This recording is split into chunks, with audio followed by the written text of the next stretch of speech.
The sound came first. Not a crash, not a scream, just the low, terrifying groan of metal shifting where it wasn't supposed to move, a slow surrender, gravity winning. 1 second, everything was fine. The next, 4,000 pounds of steel dropped without warning.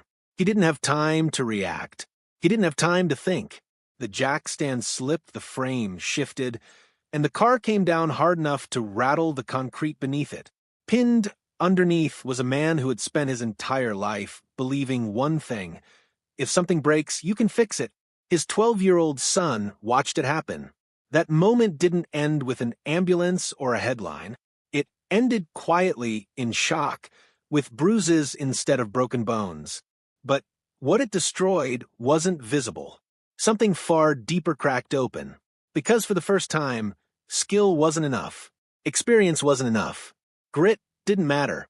Luck had saved him. And luck is not something you can rebuild. To understand why that moment mattered so much, you have to understand where he came from. Because his entire identity was built on the belief that survival comes from knowing how to work with your hands. He was born on May 16, 1984, in Minot, North Dakota, a place defined by long winters and short patience. Snow didn't decorate the land there, it buried it. Roads vanished, engines froze solid, and if something failed when the temperature dropped, it could cost you more than money. His family lived in a small white farmhouse surrounded by flat fields and open sky. No neighbors close enough to help. No stores you could run to when something broke. Out there, self-reliance wasn't a philosophy. It was law.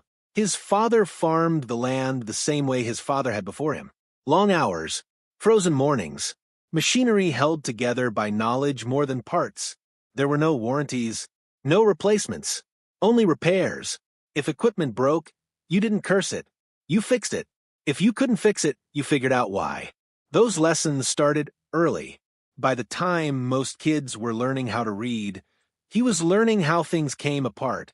Toys didn't last long in his hands, not because he was careless, but because curiosity got to them. Screws lined up neatly on the floor. Springs examined. Plastic shells set aside. No one stopped him. His father watched quietly and nodded. The barn became his classroom. Tractor engines his textbooks. The smell of oil mixed with cold air. The sound of tools clinking in the silence. He learned by watching, listening, and eventually doing. Money was always tight. Waste was never tolerated. If something had parts, it had potential. Family dinners turned into lessons about reuse. Scrap piles weren't junk, they were inventory. Bolts were saved, wires were straightened. Old machines were stripped, not for nostalgia, but for survival. By 7, he was fixing broken farm tools using discarded hardware. By 9, he rebuilt a wagon from 3 dead machines. By 13, he found his grandfather's old Ford truck rusting behind a shed and decided it deserved another chance. No manuals, no fancy tools, just borrowed wrenches and stubborn patience. 14 freezing nights later, the engine fired. That moment wasn't just mechanical, it was personal. It proved something important. Problems weren't walls, they were puzzles. At 7, he didn't ask for a toy. He built one.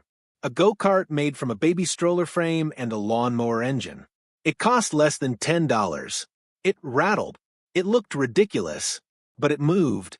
He drove it through open fields like it was brand new.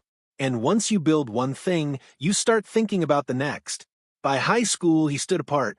While classmates tried to scrape by, he rebuilt engines bolt by bolt, cleaning every part, drawing diagrams, taking notes no one asked for.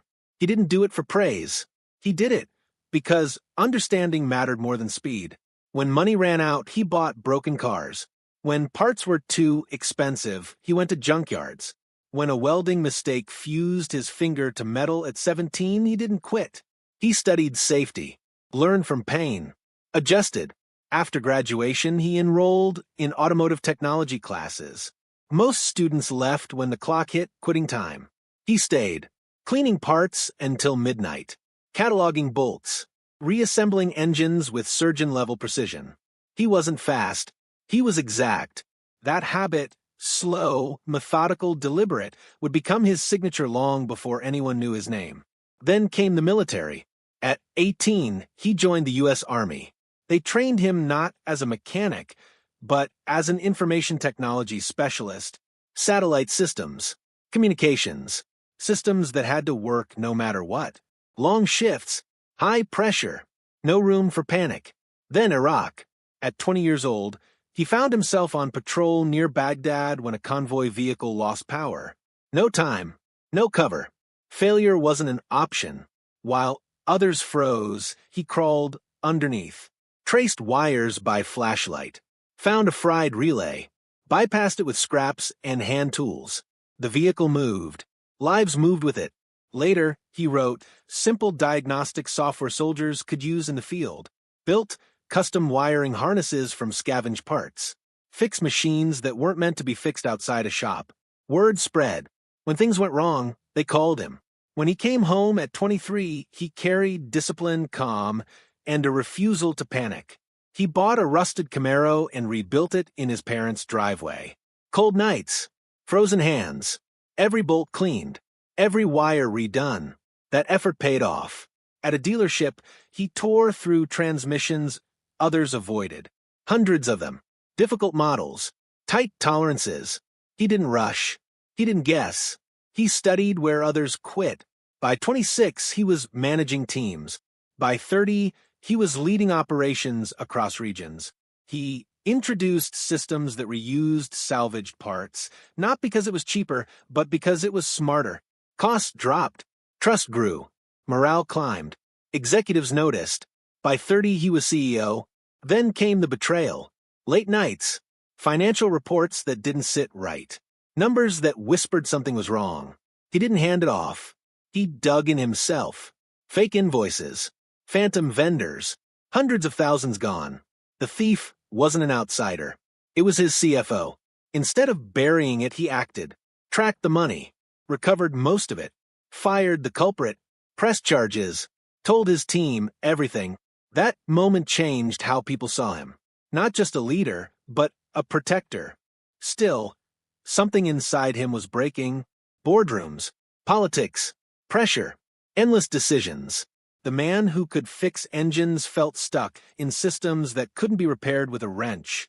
At night, he escaped to a garage. Not to build a business. Not to chase views. Just to breathe. He filmed himself working. No polish. No script. Just rust, mistakes, laughter, frustration. The camera wasn't the point. The work was. People found it. Not because it was perfect, but because it was real. Viewers didn't want studio lights.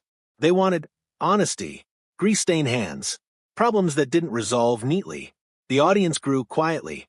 Then suddenly, millions watched a man revive forgotten machines, not because he was flashy, but because he refused to fake anything. But life didn't stop testing him. Hackers attacked. Channels disappeared overnight. Equipment was stolen. Projects failed mid-journey. Cars broke down miles from home. Each time he adapted, explained, shared lessons, turned setbacks into education.